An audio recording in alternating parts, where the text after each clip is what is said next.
ইন্না লিল্লাহি ওয়া ইন্না ইলাইহি রাজিউন। 7 বছরের ছোট্ট শিশু রামেশা দ্বিতীয় শ্রেণীর এক নিষ্পাপ শিশু। যে বয়সে একটা বাচ্চার হাতে থাকার কথা ছিল বই আর খেলনা, সেই বয়সেই তাকে পৃথিবীর সবচেয়ে ভয়ঙ্কর নিষ্ঠুরতার শিকার হতে হলো। অভিযোগ উঠেছে পাশের ফ্ল্যাটের এক দম্পতি নির্দয়ভাবে শিশুটিকে ধর্ষণের পর হত্যা করেছে।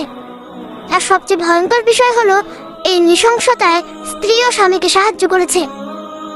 ভাবুন তো একবার, যে মুহূর্তে ছোট্ট রামেশার উপর অত্যাচার চলছিল, ঠিক সেই সময় তার মা ফ্ল্যাটের বাইরে দাঁড়িয়ে মেয়ের জুতা দেখে দরজায় ডাকাডাকি করছিলেন। একজন মা হয়তো তখনও আশা করছিলেন আমার মেয়েটা দরজা খুলে বের হবে, কিন্তু তিনি জানতেন না তার বুকের ধনটা ঠিক তখন মৃত্যুর সাথে লড়াই করছে।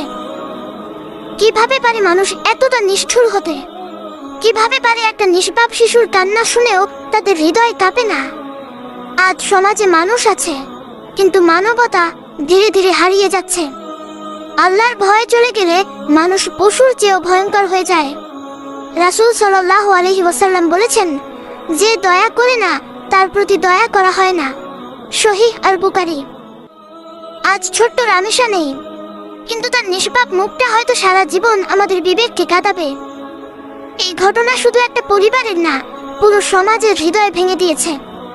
আমরা উন্নতির কথা বলি, সভ্যতার কথা বলি, কিন্তু যদি শিশু নিরাপদ না থাকে, তাহলে সেই সমাজ কখনো সভ্য হতে পারে না। আমরা ছোট্ট রামেশার হত্যার সুষ্ঠু বিচার চাই, দোষীদের সর্বোচ্চ শাস্তি চাই, যাতে আর কোনো মা এভাবে নিজের সন্তানকে হারিয়ে না কাঁদে। হে আল্লাহ, ছোট্ট রামেশাকে জান্নাতুল ফিরদাউস দান করুন, তার পরিবারকে ধৈর্য দিন, আর আমাদের সমাজকে এমন অন্ধকার